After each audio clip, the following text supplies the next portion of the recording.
Kita jawab dulu yang belakang bahwa dosa anak tidak akan sampai kepada orang tua kalau memang orang tua sudah mendidik dengan benar dan baik.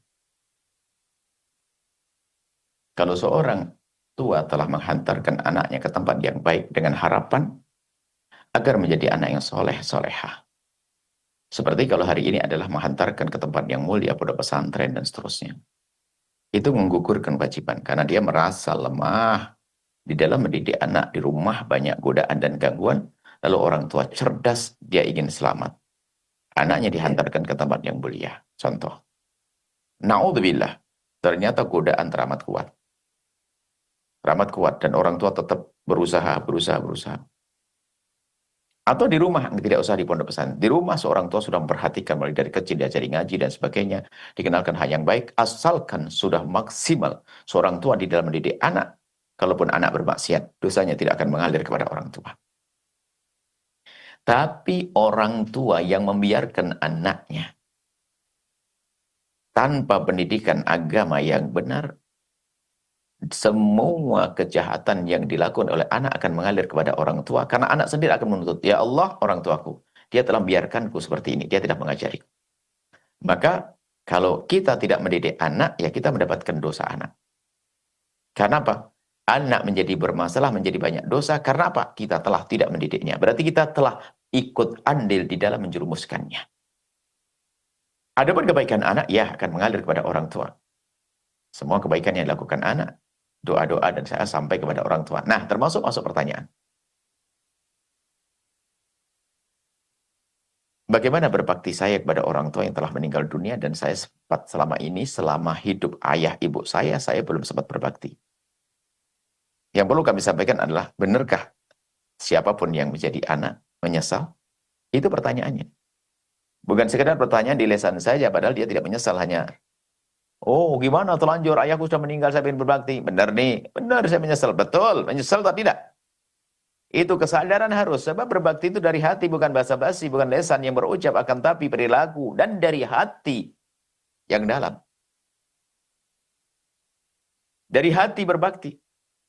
Sekarang tanyakan semua anak-anak yang belum sempat berbakti pada orang tuanya, lalu berkata, aku ingin berbakti. Benar nih mau berbakti? Coba, ayo. Iya benar, saya menyesal. Nah, bagus. Penyesalan itu yang akan menghantarkan dia berbakti biarpun orang tuanya sudah meninggal dunia.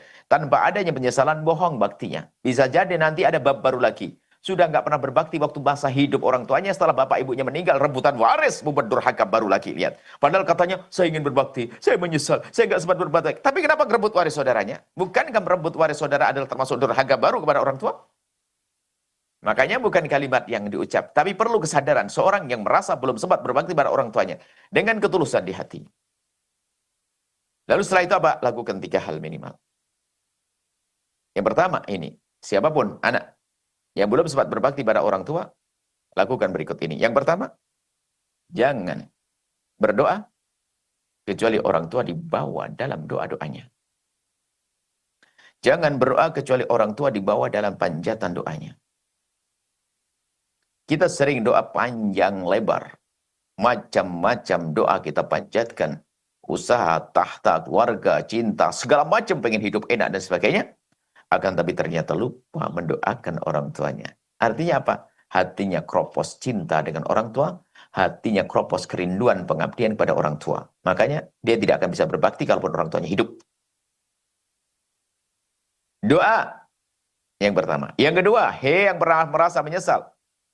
Kalau seandainya orang tuamu bangun lalu minta duit kepadamu, gajimu berapa? 2 juta. Kau kasih berapa? Ayo, orang tuamu bangun. Nah, aku butuh uang. Nah, kau kasih berapa, nak? Ayo, berapa? Makanya hari ini banyak orang berbohong, ingin berbakti, bohong. Bukan keseriusan. Menyesal, saya ingin berbakti orang tua. Mana? Bakti masih bisa kok. Ayo. Berapa? 2 gaji 2 juta. Kasih berapa? 500? 1 juta, separuh? Berani? Ayo. Mungkin seorang berkata, oh berani saya, separuh saya kasih ke orang tua. Karena orang tua sudah meninggal, nggak akan ditagih dia. Tapi giliran waktu orang tuanya hidup beneran, kayaknya nggak mungkin ngomong 1 juta. Karena dia pelit, orang nggak biasa berbakti. Maka yang kedua, cara berbakti pada orang tua adalah, jika engkau mendapatkan rizki, pastikan ada potong rizki Anda untuk orang tua Anda. Jika itu gaji, Anda berani motong gaji Anda untuk orang tua. Karena apa? Penyesalan. Jika Anda punya misalnya punya tanah 5 hektar, Anda bisa memberikan 1 atau 2 hektar untuk orang tua Anda. Misalnya. Karena Anda punya penyesalan. Anda punya 5 mobil, begitu mudah saya berikan 2 mobil untuk orang tua saya. Gimana cara memberikannya? Ya bukan untuk kita kirim ke kubur, masa mobil dimasukkan ke kubur. Akan tapi kita dermakan ke pesantren, ke masjid, diniat untuk orang tua. Ayo, berani atau tidak? Ini perlu serius. Sebab kita sebagai anak sering berbohong, ingin berbakti. Berapa miliar uang yang kau simpan, wahai anak, yang rindu berbakti pada orang tua? Bangunkan itu pesantren, lihat semua kebaikan yang ada di pesantren itu akan menjadi pahala mengalir untuk orang tua Anda berbakti. Dan sudah banyak orang melakukan. Bahkan kalau kita perhatikan pondok-pondok yang ada di Al-Bahjah ini, banyak di antara mereka adalah pondok yang dibangun oleh seorang anak demi orang tuanya. Bukan hanya bata merah yang disusun 2-3, bukan. Berapa persen dari hartanya tanda bakti kepada orang tua. Bahkan kalau punya 2 miliar, 1 miliar. 1 miliar akan aku kembangkan lagi, bisa menjadi 10 miliar. Di saat banyak lagi, tambah lagi untuk orang tua. Karena apa? Dia merasa sedih, menyesal, belum berbakti pada orang tua. Buktikan ini. Ayo, siap atau tidak? Ini orang tua.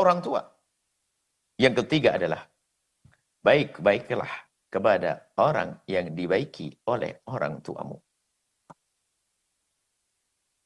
Kalau orang tua Anda dulu pernah memberikan sedekah kepada tetangga, ngirim apa, baju, kayak sarung, Anda lanjutkan. Nah, termasuk orang tua Anda sangat baik kepada siapa coba? Kepada anak-anaknya. Siapa anak-anaknya? Saudara-saudara Anda. Makanya kalau ada seorang abang atau adik jahat sama abangnya atau adiknya, maka dia durhaka kepada orang tua. Maka sebaliknya, jika Anda ingin berbakti kepada orang tua yang telah meninggal dunia, baik-baiklah kepada saudara-saudari Anda. Saudara seayah, seibu, saudara Anda pokoknya. Baik-baiklah. Na'udzubillah berebut waris. Na'udzubillah, jangan berebut waris. Karena berebut waris adalah durhaka yang luar biasa. Makanya, yang gede menganggap adiknya sebagai anaknya, yang adik menganggap abangnya sebagai ayahnya. Sehingga jalinan indah tetap. Baik-baiklah. Yang ketiga adalah, baik-baiklah kepada orang yang dibaiki oleh orang tuamu di luar rumah atau di dalam rumah. Kalau dalam rumah semuanya tentu. Adik-adikmu dibaiki sama orang tuamu. Maka makna lain adalah sambung silaturahmi yang serius. Ingat orang tua, itu adalah paman ayahku. Itu paman ibuku. Itu saudara ayahku, itu saudara ibuku, itu anak ayahku, itu anak ibuku. Maka dengan itulah Anda berbakti. 3 hal tersebut. Semoga Allah mudahkan kita untuk berbakti pada orang tua, baik yang masih hidup atau yang telah meninggal dunia, karena kebahagiaan hidup adalah dengan berbakti pada orang tua. Kesengsaraan hidup juga dengan durhaka kepada orang tua. Wallah a'lam bishawab. Setelah Anda menyaksikan video ini, jangan lupa berselawat kepada baginda Nabi Muhammad sallallahu alaihi wa alihi wasallam.